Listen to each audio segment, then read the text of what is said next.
분들과 인사 한번 나누시겠습니다. 잘 오셨습니다. 한번 인사하시길 바랍니다. 잘 오셨습니다. 네. 다시 한번 인사하실 때 이렇게 인사해 볼까요? 봄이 옵니다. 한번 인사하시길 바랍니다. 봄이 옵니다. 네.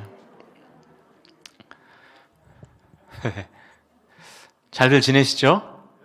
네. 요즘 코로나 확진자가 너무 많이 나와서 걱정을 많이 하시는 것 같습니다. 오늘도 그래서 조금 예배당이 평소보다 좀 더 빈 것 같습니다. 근데 이제는 확진 자체가 그렇게 큰 의미는 없는 것 같습니다. 그죠? 이제 밀접 접촉자도 격리를 이제 안 하죠. 방역 패스도 이제 다 없어졌고, 확진이 돼도 그냥 약 먹고, 잘 쉬면 이제 회복이 잘 되는 것 같아요. 너무 두려워하지 마시고, 제가 어떻게 보면 어제에 이 감염에 취약한 두 곳을 다녀왔거든요. 아침에는 참 아이러니하게도 장례식장에 가서 천국 환송 예배를 인도하고, 점심에는 결혼식장을 가서 결혼 예식을 인도했습니다. 뭔가 좀 아이러니하면서도 기분이 좀 묘하더라고요.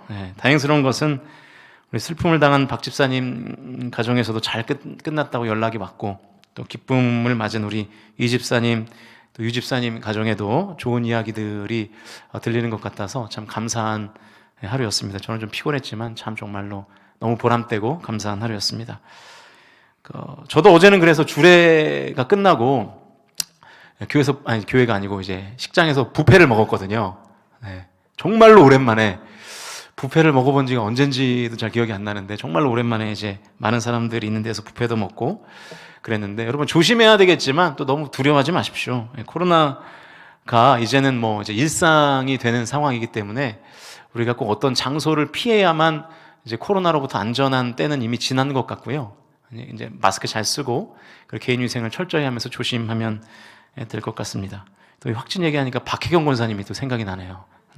아마 지금 가정에서 유튜브로 좀 예배를 드리시고 계실 텐데, 권사님 힘내시고 기도하고 있습니다.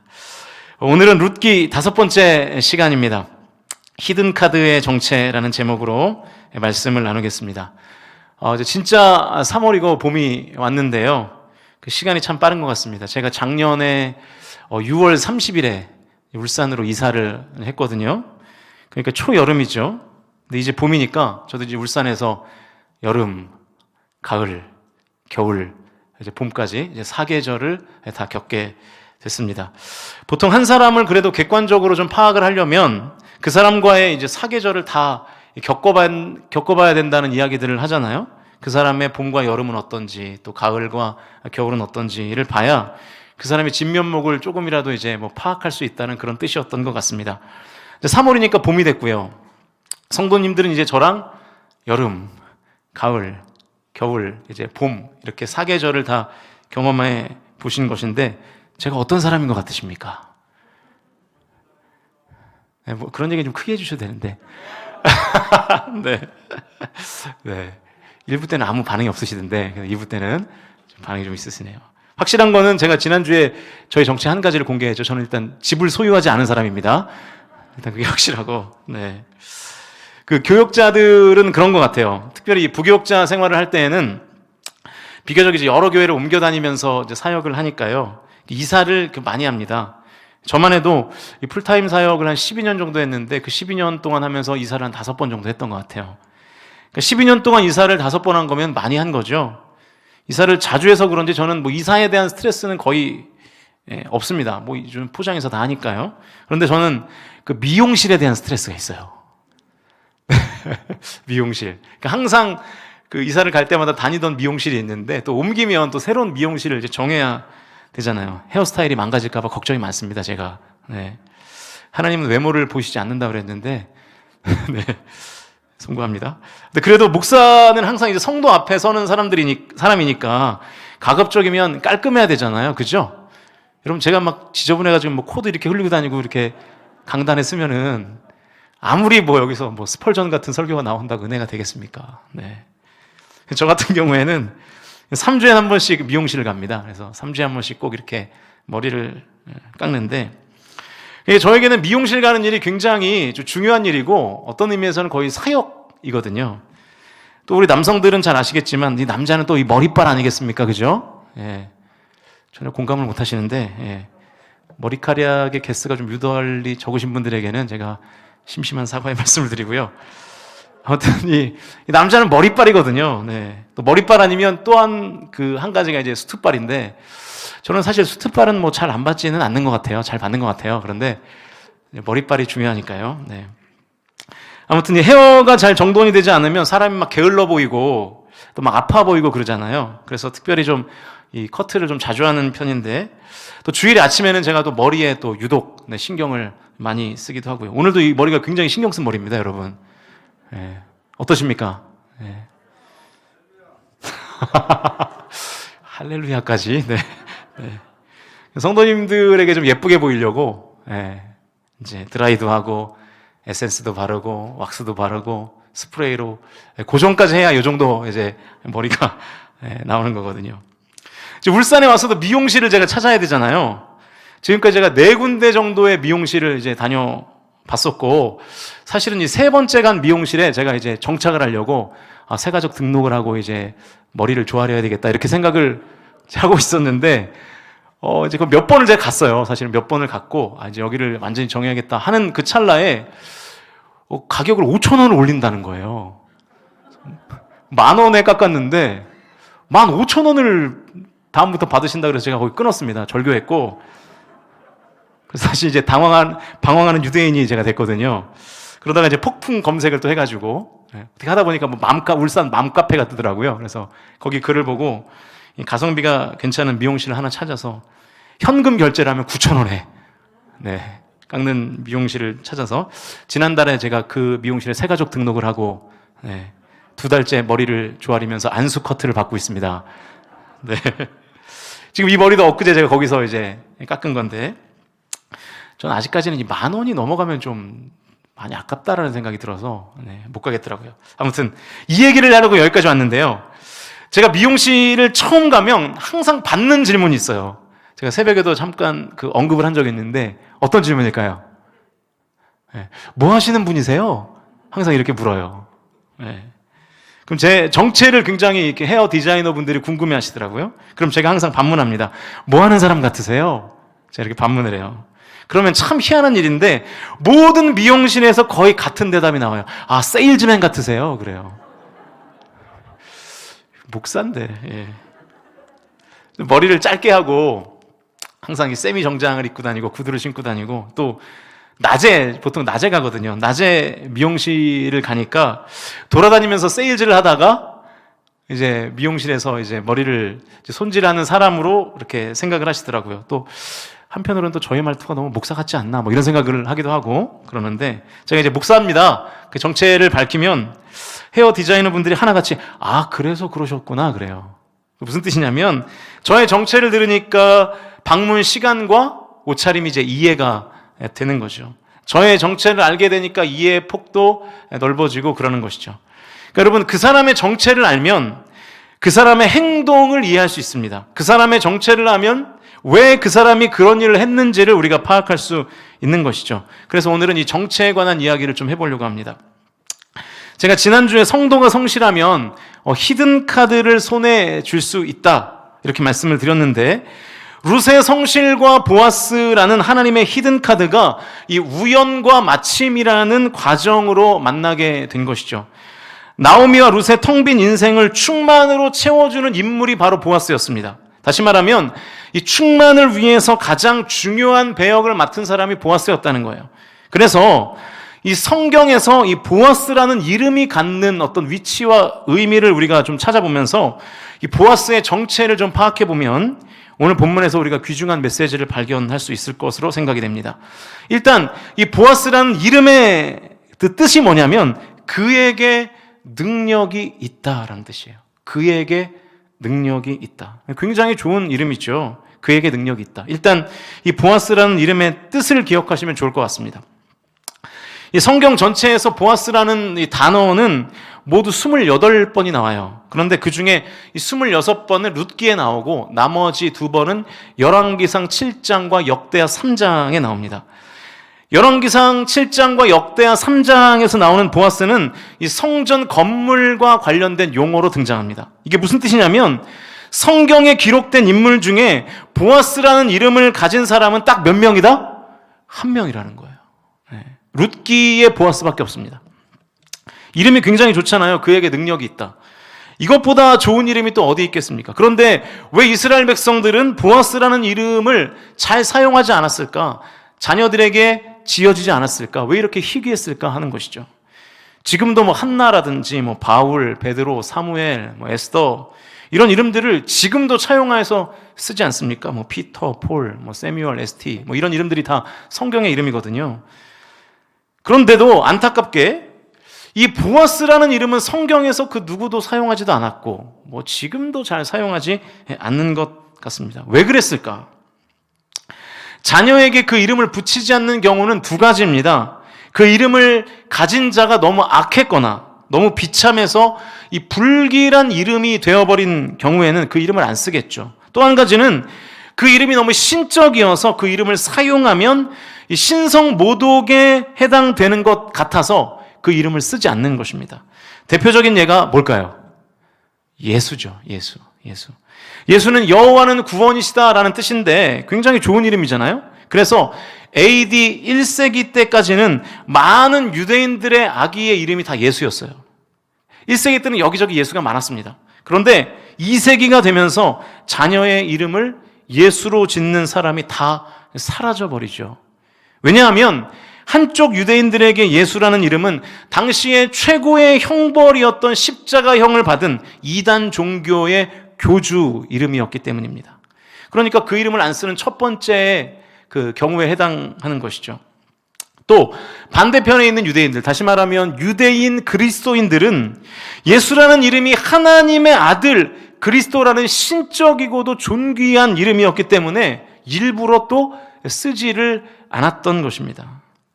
마찬가지로 저는 이 보아스라는 이름이 딱 한 명밖에 등장하지 않는 이유도 이 둘 중에 한 가지가 해당되는 것이 아닐까라는 생각을 갖습니다. 룻기 이외에 이 보아스라는 단어가 등장하는 경우는 이렇습니다. 성전 건축을 하면서 성전 문 앞에 이제 두 개의 기둥을 세우는데 그 두 개의 기둥 중에 하나의 이름이 바로 보아스예요. 열왕기상 7장과 역대하 3장이 같은 내용이기 때문에 역대하 3장 말씀만 읽어보겠습니다. 역대하 3장 17절 우리 화면을 보시면서 같이 읽겠습니다. 시작. 그 두 기둥을 성전 앞에 세웠으니 왼쪽에 하나요 오른쪽에 하나라. 오른쪽 것은 야긴이라 부르고 왼쪽 것은 보아스라 불렀더라. 성전의 두 기둥, 야긴과 보아스 많이 들어보셨죠? 솔로몬이 엄청난 국력을 동원해서 성전을 7년 만에 완공하고 그것을 기념하기 위해서 이제 노수로 된 두 개의 기둥을 세워요. 그것이 이제 야긴과 보아스였던 것이죠. 야긴은 그가 세우신다라는 뜻이고요. 보아스는 좀 전에 말씀드렸던 것처럼 그에게 능력이 있다라는 뜻입니다. 그러니까 이런 뜻이 있는 거예요. 성전 문에 두 기둥이 세워져 있다는 것은 하나님께서 이 성전을 세우셨고 그러므로 하나님 당신의 능력으로 이 성전을 지켜주십시오 라는 뜻으로 이 야긴과 보아스라는 두 기둥을 세워놓은 것이죠. 솔로몬의 굉장한 신앙 고백입니다. 지혜의 왕이었던 솔로몬이 자신의 증조 할아버지의 이름이 보아스라는 것을 진짜로 몰랐을까요? 그렇진 않았을 겁니다. 족보에 다 나와 있는 그 이름을 왜 몰랐겠어요? 모를 수가 없죠. 솔로몬은 보아스가 누구인지 정확하게 알고 있었습니다. 그런데 솔로몬은 보아스를 그냥 베들레헴에 살았던 유력한 증조 할아버지로 생각하고 있지 않은 거예요. 그분을 거룩한 성전을 지켜주시는 분으로 생각했던 것입니다. 솔로몬은 보아스를 어떤 사람으로 생각한 것이 아니라 성전을 지킬 능력을 가지신 분으로 지금 인식하고 있었던 것이죠. 자, 그러면 신약 성경의 표현으로 하면 성전을 누가 지키십니까? 확인해 보실까요? 마태복음 16장 18절 말씀입니다. 제가 벌써 이 말씀으로 두 번이나 설교를 했죠. 우리 같이 읽겠습니다. 시작. 또 내가 내게 이르노니 너는 베드로라. 내가 이 반석 위에 내 교회를 세우리니 음부의 권세가 이기지 못하리라. 예수님이 베드로에게 하신 말씀이죠. 교회를 음부의 권세에서 지키시는 분이 누굽니까? 예수 그리스도이신 것이죠. 야긴과 보아스, 그가 세우셨다. 그가 그의 능력으로 지키신다. 여기서 말하는 야긴과 보아스라는 단어가 누구를 지칭하는 건가요? 하나님이죠. 하나님. 여호와 하나님. 왜냐하면 하나님의 성전을 지킬 능력은 하나님께만 있기 때문입니다. 하나님의 능력이 아니면 성전이 지켜지지 않기 때문입니다. 신약 성경을 봐도 교회를 음부의 권세에서 지키는 분은 하나님의 아들 예수 그리스도이신 것이죠. 자, 그러면 이 보아스라는 단어가 사람의 이름으로 쓰이지 않은 이유는 뭘까요? 첫 번째 이유일까요? 두 번째 이유일까요? 두 번째 이유인 거죠. 신적이고 존귀한 이름이었기 때문에 감히 이 보아스라는 이름을 쓰지 못한 것입니다. 그러니까 그러면 보아스라는 이름의 정체가 뭘까요? 바로 여호와 하나님인 것이죠. 신약적으로 표현하면 예수 그리스도. 그래서 여러분 본문 20절을 보시면 이런 표현이 나오는데 20절 후반부 말씀을 우리 화면을 보시면서 같이 읽겠습니다. 시작.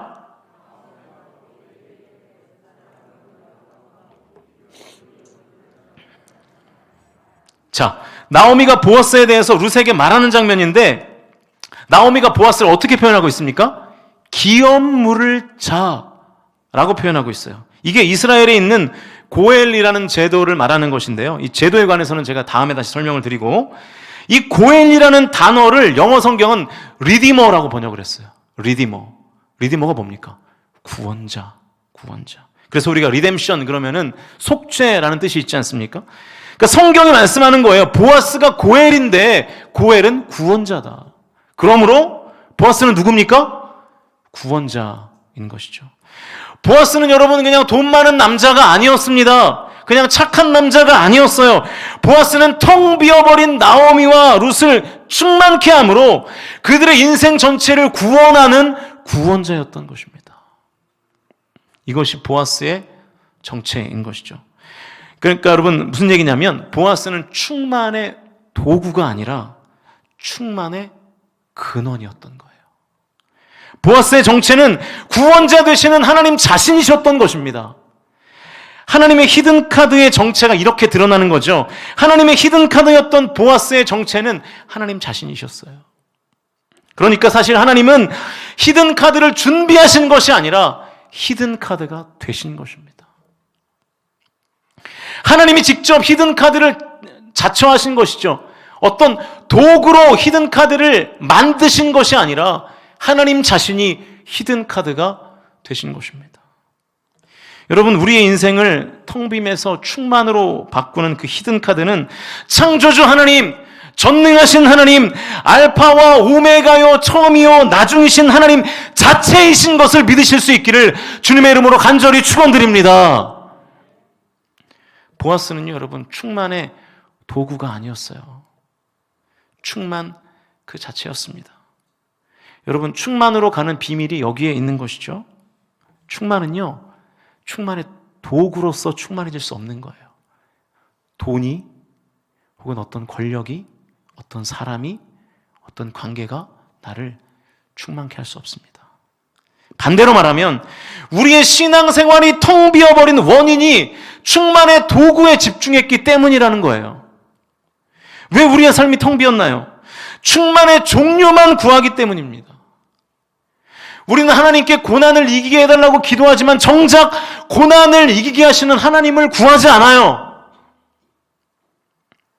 하나님의 도움을 바라지만 도움의 주인이신 하나님을 바라지는 않는다 이 말입니다. 그래서 우리는 충만하지 못한 거예요. 사실 충만하기를 바라면서 충만을 구하지 않는 것이죠. 충만의 종류는 묵상하는데 이런 게 있어야 내가 충만해질 것 같아. 내가 돈이 있어야 될 것 같아. 자녀가 잘 돼야 될 것 같아. 좋은 집이 있어야 될 것 같아. 그러면 내가 충만해질 거야 라고 충만의 종류는 묵상하지만 충만의 주인을 묵상하지는 않는 거예요. 그러니까 인생이 그런 것들을 채워도 텅 비어버린 인생이 되는 것입니다. 우리가 그렇게 잘못된 신앙생활을 하니까 예수를 믿는다고 하면서 교회를 수십 년을 다녀도 예수를 믿지 않는 사람과 똑같은 삶을 살아가는 것입니다. 여러분 왜냐하면요 예수 믿지 않아도요 복은 바라거든요. 세상 사람들도 다 충만하기를 원하거든요. 세상 사람들이라고 해서 어떤 신적 존재가 복을 주기를 거부하는 사람이 없어요. 다 바래요. 제가 한 10년 전쯤에 한 고깃집을 갔습니다. 고깃집 벽에 이런 액자가 걸려 있는 거예요. 저런 액자가 실제로 걸려 있었어요. 먹고 마시고 즐거워하자. 누가복음 12장 19절 이렇게 되어 있는 거예요. 제가 너무 놀랐어요. 이 말씀. 이런 말씀 진짜 있나? 고깃집 주인으로서는 뭐 최고의 말씀 아니겠습니까? 그죠? 네. 고기를 먹고 술을 마시면서 즐거워하자. 최고잖아요. 게다가 성경에 이런 말씀이 있다니 이 크리스천들이 전혀 죄책감 없이 마음껏 씻고 뜯고 맛보고 즐길 수 있는 그런 근거를 제공하는 말씀이 될 수 있잖아요. 제가 이 말씀을 보고 눈을 의심한 거예요. 그래서 제가 사역자인데 저런 말씀이 있는지 도무지 안 떠오르는 거예요. 제가 너무 놀라가지고 이 고기를 가져다 주는 고깃집 사장님께 물어봤어요. 사장님 혹시 크리스천이세요? 그랬더니 아니라는 거예요. 교회 안 다닌대요. 그래서 제가 아니 교회도 안 다니시는데 왜 성경 구절을 저렇게 걸어 놓으셨습니까? 참 신기합니다. 그랬더니 자기는 뭐 예수님도 모르고 뭐 성경도 모르고 교회도 모르는데 아는 사람이 그냥 저 액자를 줘가지고 혹시나 복이나 받을까 해서 걸어 놨다는 거예요. 그래서 제가 진짜 집에 가서 저런 구절이 있는지를 한번 찾아봤습니다. 있더라고요. 네, 있어요, 여러분. 제가 누가복음 12장 19절, 20절 말씀 읽어볼 테니까 성도님들은 눈으로 한번 보십시오. 또 내가 내 영혼에게 이르되 영혼아 여러 해 쓸 물건을 많이 쌓아두었더니 평안히 쉬고 먹고 마시고 즐거워하자 하리라 하되 하나님은 이르시되 어리석은 자여 오늘 밤에 내 영혼을 도로 찾으리니 그러면 내 준비한 것이 누구의 것이 되겠느냐 하셨으니. 여러분, 먹고 마시고 즐기자는 얘기입니까? 먹고 마시고 즐기지 말라는 얘기입니까? 하지 말라는 얘기거든요. 근데 그 부분만 딱 떼어서 걸어놓은 거예요. 복을 받으려고. 이게 무슨 뜻일까요, 여러분? 복된 말씀이라고 믿는 그 말씀에는 관심이 있는데 그 말씀을 하신 분에게는 지금 관심이 없는 상태인 거예요. 먹고 마시고 즐거워하자라는 말을 하나님이 하신 말씀이건 뭐 부처간 말이건 뭐 알라가 한 말이건 관심 없는 거예요. 그냥 복만 받으면 되는 거예요. 복에는 관심이 있지만 복의 주인에게는 관심이 없는 것이죠. 아이러니하게도 여러분 그래서 복을 못 받는 것입니다. 복에 눈이 꽂히면 결국 복을 못 봐요. 복을 주시는 하나님을 바라봐야 복도 보이는 것이죠. 여러분 히든 카드가 도구가 아닙니다. 충만의 종류라고 생각하면 안 됩니다. 충만의 주인이신 줄로 믿으실 수 있기를 주님의 이름으로 간절히 축원드립니다. 우리가 가질 수 있는 히든 카드는 어떤 세상의 그 무엇이 아니라 도구가 아니라 하나님 자체입니다. 저와 여러분이 하나님의 복이 아니라 복의 주인이신 하나님을 구하실 수 있기를 주님의 이름으로 간절히 축원드립니다. 여러분 기도에는요 두 가지가 있어요. 첫 번째는 말 그대로의 기도이고요. 두 번째는 간구입니다. 우리가 기도와 간구라는 이 두 단어를 그냥 비슷한 의미로 막 혼용하면서 쓰는데 사실은 의미가 좀 달라요. 이 기도는 헬라어로 프로슈케라는 단어인데요. 하나님께 예배하는 마음으로 드리는 기도를 의미합니다. 그러니까 이 프로슈케는 하나님 자체를 구하는 기도예요. 반면에 간구는 데세이라는 헬라어인데 하나님께 필요한 것을 요청하며 구하는 기도입니다. 기도와 간구가 비슷한 것 같지만 원어로 보면 굉장한 차이가 있는 거예요. 우리가 조금 전에 썼던 표현으로 다시 한번 적용을 해보면 기도는 복의 주인이신 하나님 자체를 구하는 것이고요. 간구는 하나님의 복을 구하는 기도예요. 그런데 성경을 보면 이 기도와 간구와 기도가 거의 관용구처럼 묶여 있습니다. 그러니까 무슨 얘기냐면 기도와 간구는 세트 메뉴라는 거예요. 따로따로 있을 수 없다는 거예요. 기도와 간구가 같이 가야 간구도 이루어지고 기도로 하나님의 임재도 경험하게 되는 것이죠. 그러니까 여러분 간구만 하면 응답이 없습니다. 기도와 간구가 세트로 가야 되는 거예요. 방법만 구해서는 방법이 없는 거예요. 방법의 창조자이시고 방법의 실행자이신 하나님을 구해야 방법도 보이게 될 줄로 믿습니다. 하나님의 복이 아니라 복의 하나님을 먼저 구하라는 것이죠. 충만의 도구만 묵상하지 말고 충만의 주인을 묵상해야 된다는 거예요. 그러면 무엇으로 충만케 하실지는 하나님이 알아서 잘 결정하시고 우리에게 가장 적절한 방법으로 은혜와 복을 부어주실 줄로 믿습니다. 사랑하는 성도 여러분, 진정으로 내 삶이 충만해지기를 원하신다면 충만의 도구가 아니라 충만의 주인을 구하실 수 있기를 주님의 이름으로 간절히 축원드립니다. 룻은요, 히든 카드의 정체를 이미 파악하고 있었던 것 같아요. 보아스는 충만의 도구, 충만의 방법이 아니라 충만의 주인이라는 것을 룻이 알고 있었던 것 같아요. 19절 말씀을 같이 한번 보실까요? 19절 읽습니다. 시작. 시어머니가 그에게 이르되 오늘 어디서 주었느냐 어디서 일을 하였느냐 너를 돌본 자에게 복이 있기를 원하노라 하니 룻이 누구에게서 일했는지를 시어머니에게 알게 하여 이르되 오늘 일하게 한 사람의 이름은 보아스니이다 하는지라. 룻이 이삭 줍기를 한 것을 들고 왔는데 17절에 의하면 한 에바를 들고 왔다고 말씀합니다. 이 에바는 히브리어로 바구니라는 뜻인데요, 22리터 정도 되는 양이에요. 굉장히 많은 양입니다. 무게로 따지면 17kg 정도 되는 양이거든요. 20kg 쌀을 사면 얼마나 먹나요? 한 달 넘게 먹죠? 거의 그것과 맞먹는 양이었습니다. 아무튼 이 나오미와 룻이 한 달 이상을 먹을 수 있는 어마어마한 식량이었어요. 그러니까 상식적으로 보면 이삭 줍기로는 도무지 그 양을 줄 수가 없는 거죠. 그래서 나오미가 룻에게 묻는 거예요. 야, 대체 어디서 주었니? 어디서 일을 했길래 이렇게 많아? 자, 여러분 잘 들어보십시오. 나오미는 룻에게 어디서라고 물었는데 룻은 뭐라고 대답합니까? 누구에게서라고 대답하고 있어요. 어디에 갔길래 이렇게 많이 가져왔니? 라고 묻는 방법을 묻는 이 나오미의 질문에 룻은 방법이 아니라 그 보리 이삭의 주인이 누구인지를 지금 이야기하고 있는 거예요. 충만의 방법을 말하지 않고 룻이 충만의 주인을 지금 말하고 있는 것입니다. 여러분, 룻에게는요 이삭 줍기에 노하우가 없었습니다. 처음 해보는데 무슨 노하우가 있겠습니까? 얼마나 서툴렀겠어요. 그런데 한 달치의 식량을 얻은 거예요. 여러분, 이게 정말 방법의 문제라고 생각하십니까? 그렇지 않죠. 상식을 넘어서는 도움을 주는 존재가 있다고 보는 것이 더 상식적이잖아요. 룻이 한 일이라고는 그냥 보아스가 시키는 대로 했을 뿐이었습니다. 지난주에 본문이었는데요, 8절 말씀을 같이 읽어보죠. 8절 시작.